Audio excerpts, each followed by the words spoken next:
Assalamualaikum warahmatullahi wabarakatuh. Perkenalkan, nama saya Muhammad Iqbal Rasid dari STMI Bandung Business School. Kelas saya kelas C6, NPM 101201448. Prodi saya manajemen. Pada kesempatan kali ini saya akan membahas lagi materi semua tentang Ma'rifatul Insan dari pertemuan kedua sampai ketujuh. Yang pertama, Ma'rifatul Insan, yaitu Ta'rifatul al-Insan atau pengenalan manusia. Asal penciptaan manusia itu berasal dari tanah dan ruh. Terdapat dalam Quran surah ayat 32, surat 32 ayat 9. Yang kedua, manusia terdiri dari goib, kehendak, dan bebas memilih, akal, dan jasad. Yang ketiga, manusia diberi amanah, ibadah, dan kepemimpinan di muka bumi. Yang keempat, ada balasan pahala. Terdapat dalam Quran surah 84 ayat 25 dan surat 16 ayat 97. Selanjutnya yaitu Ma'rifatul Insan tentang hakikatul insan atau hakikat pada manusia. Hakikat manusia mempunyai dua arti, antara lain intisari atau dasar. Yang kedua, kenyataan yang sebenarnya. Pertama, makhluk, sesuatu yang dijadikan atau diciptakan oleh Tuhan. Alal fitrah, berada di atas fitrah.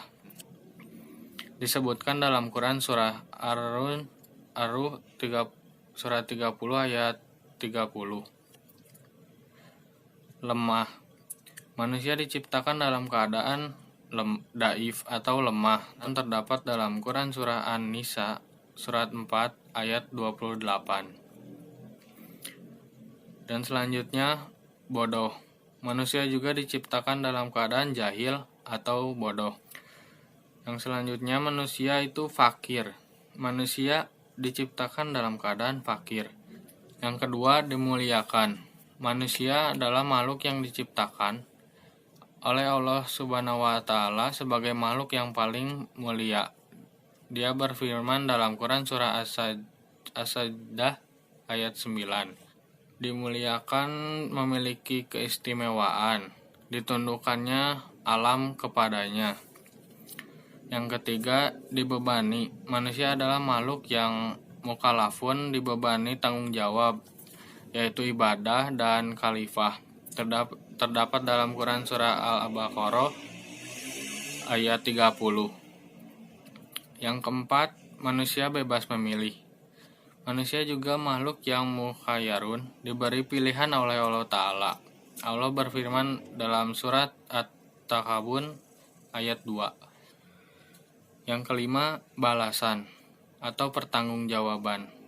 Setiap perbuatan akan mendapatkan pembalasannya nanti di akhir, akibat surga atau neraka.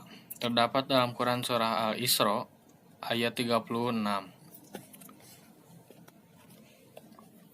Yang selanjutnya, Ma'rifatul Insan tentang nafsul insani. Nafsul insani mempunyai dua kata, yaitu nafsu dan insan.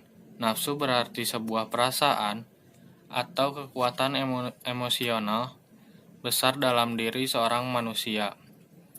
Sedangkan insan berarti manusia itu sendiri.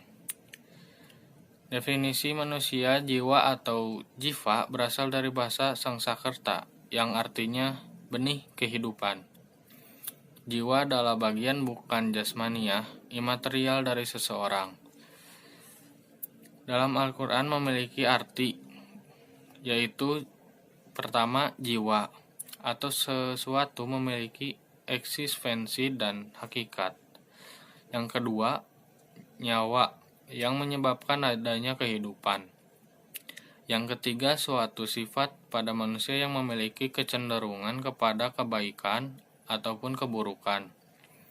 Dan selanjutnya, sifat pada diri manusia, yang berupa perasaan dan indera, yang ditinggalkannya ketika tidur.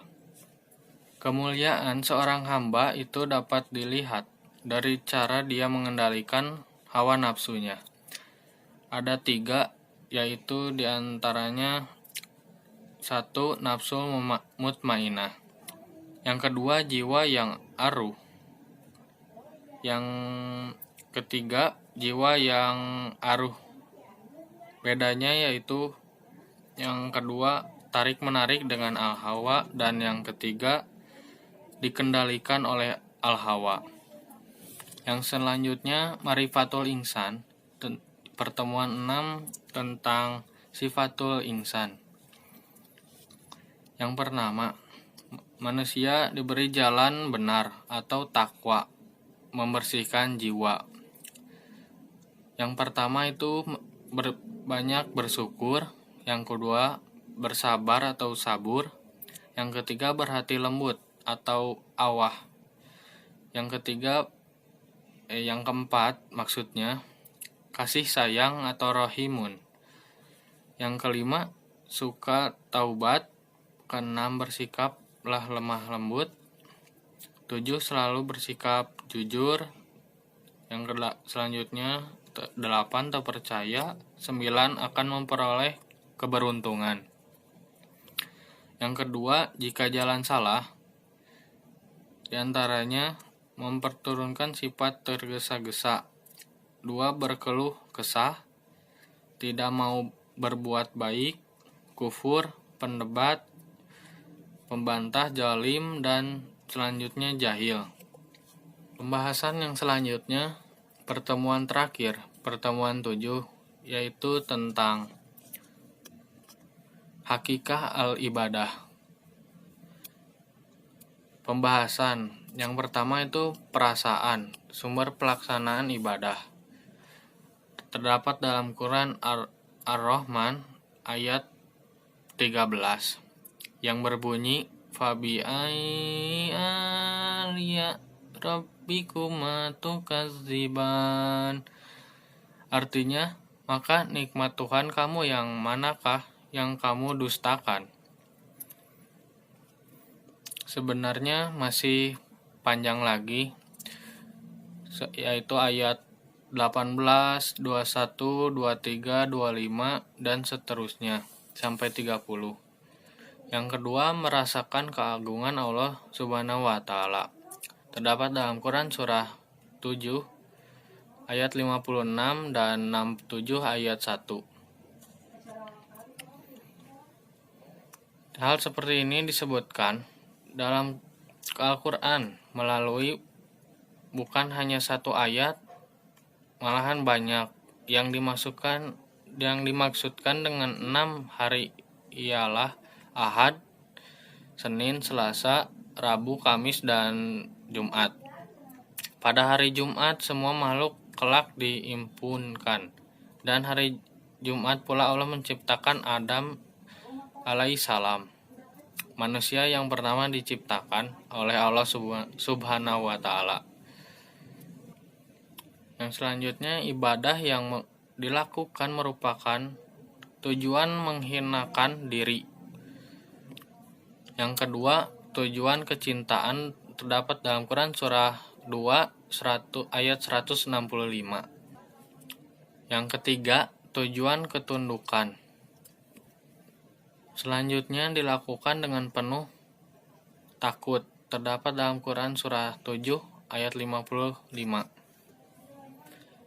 Ya, segitu saja materi semua yang saya sampaikan.